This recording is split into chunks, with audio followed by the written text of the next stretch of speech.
What's up, everyone? Welcome back. It's the moment you've all been waiting for. Vintage Kart Restoration Part 4 Race Day. That's right, we're going to race this thing. So we didn't buy it just to restore it and look pretty. We're actually going to put it on the track and run it. So Cartersville does a Vintage Day on Sundays, probably 3 or 4 times a year, and that was the whole point of buying this thing, so we could actually race it. So we've got new bearings on it, right? A new throttle cable. We've redone the powder coat and the chrome. You've seen all that. We've gone through it. But what you didn't know is we've got an engine for it. Or maybe you did. I don't remember if I mentioned that or not. But we got a flathead built for it so we can run this thing on vintage days. And I think it'll be cool. So let me flip this around here. So here's what we got. We got a flathead stocker. So it's WKA legal, built by Calvinator, which is like 2 minutes from Cartersville. It's Justin and Kevin Frische. And we're going to run this thing in the vintage. So fun story, this is actually my flathead from when I was a kid, so I don't know how well you'll be able to tell, but it is engraved Rookie 2001. So this was my purple plate engine in 2001 when I first started, and we ran this thing from purple plate to blue plate to gold plate all the way up to stock medium, stock light, stock heavy. I blew a rod through it at one point. It's still engraved with the old engine builder stuff. So pretty cool. Graham's held onto these forever, so we stopped running the flatheads in probably 2012, 2013, when the clones really started becoming a thing. And he's held on to them for all these years. There's actually a second one. So we have this one and another one. We only got the one rebuilt, but yeah, Graham's held on to them all these years, and I guess they're finally coming in use. So it's going to end up being dual purpose. We're going to run it on the vintage, obviously, but there's also a money race at Cartersville. So every year Cartersville does a flathead money race, and we've always had these engines, but it was never really worth getting them redone for one race. But with the vintage stuff plus that, and maybe even Liberty, because Liberty runs flatheads, it's like, yeah, you know what? Let's get them redone. It'll get used on the vintage kart 3 or 4 times. It'll get ran at Cartersville at least once, and if we're feeling spicy, maybe Liberty. So I think it was finally worth it to drag these out and get them rebuilt. Kevin at Calvinator said it was actually pretty nice on the inside, which is insane because it's been sitting for like 15 years or something crazy like that. So I guess that's that. We're going to get this thing on. So the reason why it's not on the cart is we tried to get it on, but it didn't fit. It hit the seat. So we had to move the seat. So when we get to the track tomorrow, which is Sunday, today's Saturday, we're going to have a little bit of work to do. So we're cutting it close. We're definitely down to the wire, but we've got to get the engine on to make sure it fits and then tighten down the seat, but we also got to get a clutch on it. So, and the reason there's not a clutch on it is because we got to put a 12 tooth on there, and we can't get to our clutch gears because Kirk never unloaded her cart out of the trailer, and she just never wanted to unload it. So when we get to the track tomorrow for the vintage day, we got to get a gear on the clutch, a clutch on the engine on the cart, the seat where it moved to where it doesn't hit anything, and then tighten down. And then we got to try and get all this stuff lined up. So we got a little bit of work ahead of us, but overall, most of the hard stuff is done. Obviously, the cart's all put back together. The tires are on it. The engine's rebuilt. So when you really boil it down, all it is just putting the engine on it and going. So it shouldn't be too bad. And I guess that's that. I'm like 3 minutes in now, so I'm going to quit yapping. I hope you enjoy the video, and I hope you enjoy some vintage racing. So I'm back. The vintage stuff is going to be a huge learning experience for us because, one, I've never been to a vintage race. I've never even seen one on like YouTube or anything. So I have no idea what's going on. Kirk also has no idea what's going on. As far as I know, she's never been to one or seen one. So when it comes down to like setup and tires and gearing and prep, if that's even a thing, we have no idea what we are doing. Not a clue. So practice is going to be fun. The first goal is to make sure we put this thing back together right and it doesn't just fall apart on us. And the second is to figure out how to get it around the track, because I don't know if this thing's going to go out there and do donuts or if it's not going to turn at all. I have no clue, and I have no clue what to do to it. Setup wise, I don't even know if there is like a way that you could set these up. So it's going to be a huge challenge and a huge learning experience, but so far this whole process has been a lot of fun. The cart looks good, and hopefully it runs good. And I think it'll be fun, something for us to do on Sundays every now and then next year. And plus we got a flathead now. We really want to do some flathead racing. So we'll see you all at the track for Vintage Day. Hopefully this thing stays together and it'll make it around the track. Not so sure about this Vintage Day. We're like Yeah, we're like a minute from the track right now, and it just started raining pretty good. So hopefully it quits and it doesn't last very long. It rained last night, and they got the track back in shape really well. So hopefully that happens again. But I feel like they don't put in the effort for the vintage day like they do the regular races. So I guess we'll see. I don't really know since I've never been to one, but I'm just kind of assuming. Someone camp out for the vintage? You weren't there last night. Huh. There's a lot of people. I got another Margay in there I got unload yet. Oh, he's got 3 of them. Yeah. Are you driving all 3 of them? No, I'm driving this Coyote Bullet and the 2 stalkers I think I got other drivers for. Oh, okay. So, cool beans. If not, I might end up driving that one if the other driver don't show up. Okay. So they'll do separate classes? Or? Yeah. That's the stock, and this is the super stock with the Tilson carburetor. Okay. Cool beans. He's explaining things to me. I don't know what's happening. This is left-handed Margay. They made left-handed Margays for like 1 year. Okay. Just for left side weight? Just, yeah, just they were trying to do something back in the 70s. Okay. We got that one, then I got another one at home, another left-handed that I actually got a KT100 left-handed Yamaha engine for it. Oh. So that will be next year's project. Oh yeah. Very cool. It's an X30 version.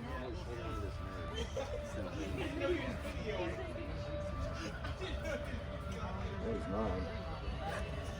Good job.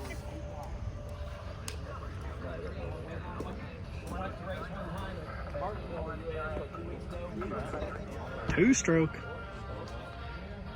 Very cool. Yeah, it should be. This third one. Ooh, these ones are nice. I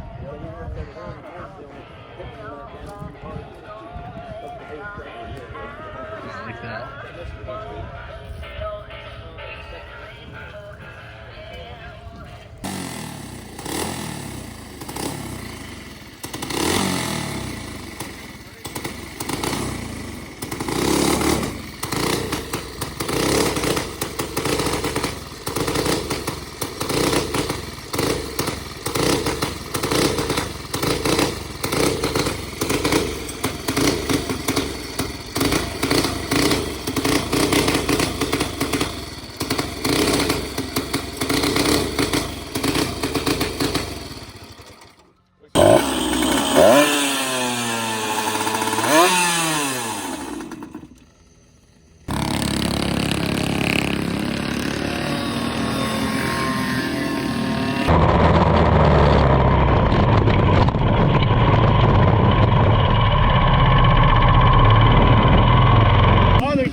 It doesn't turn very well, so I don't know. Weather's a little bad. Got any power? I don't know, man.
engaging? Huh? Not engaging? It's not running. Oh, that's fine. It just won't run. It can't be out of alcohol already, right? It's got fuel.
like it. Yeah, so. Well, that was fun. Well, I'd say Vintage Day was a success. It was a hell of a lot of work. The kart was honestly never really done. We never really got it all the way put back together, so we finished it there at the track. There were definitely some issues. Kirk didn't have brakes whenever she went out for hot laps, so that was fun and terrifying. The seat kept moving too, and then she got burnt by the clutch a couple times because the seat would shift over and then the clutch would get into the seat and it'd get hot and blah, blah, blah. Anyway, she ended up quitting. She gave up. She said she wasn't going to run it anymore. So I moved the seat back and got it tightened down, and I ran it the rest of the day. Whenever I went out for the second heat, it wouldn't run at all. So Kevin Frische, who built the motor, we swapped carburetors out on it real quick, and it ran just fine. So whenever I went out for the feature, I started third. I should have started last, fourth, but I don't think they really take it too seriously and worry about lineup. So we just kind of randomly lined up, and I actually ended up making a pass and got second, which was cool. I never expected that at all because I have no fucking idea what the hell I'm doing with this thing. I don't know how to set it up. I don't even know if there is a setup for it. We basically just threw it on the track and went, and I didn't even think it was going to run. I was not expecting it to even like finish a race or stay together. So to get second was cool. We got a trophy for it, so I'd call it a success. Then after the actual races, they did like a free-for-all where they just threw all the karts out there and lined us up slowest to fastest. So that was fun. I almost led a lap, but the damn super stock got me right before the line, so didn't get to lead the lap. And then the keyway fell out of the gear hub, so we didn't finish. Actually, that happened on the last lap, so that was a bummer. But all in all, it was a good learning experience. We figured some things out with the kart itself, and then also with the flathead, which is good because I'd rather have trouble with that flathead now during the vintage race than during the flathead money race at the end of the year in October. So getting some bugs worked out, and hopefully we'll be ready to go. And I think we're going to tinker on this thing a little more. There's going to be another vintage race in October, I think. So maybe we'll hit that one up. Maybe we won't. We'll see how Kirk's feeling. It is her kart. So yeah, I hope you all have enjoyed the vintage kart series. This is episode 4, and I guess the final one. From now on, they'll just be race days. So yeah, thanks for watching, and I hope you enjoyed the video.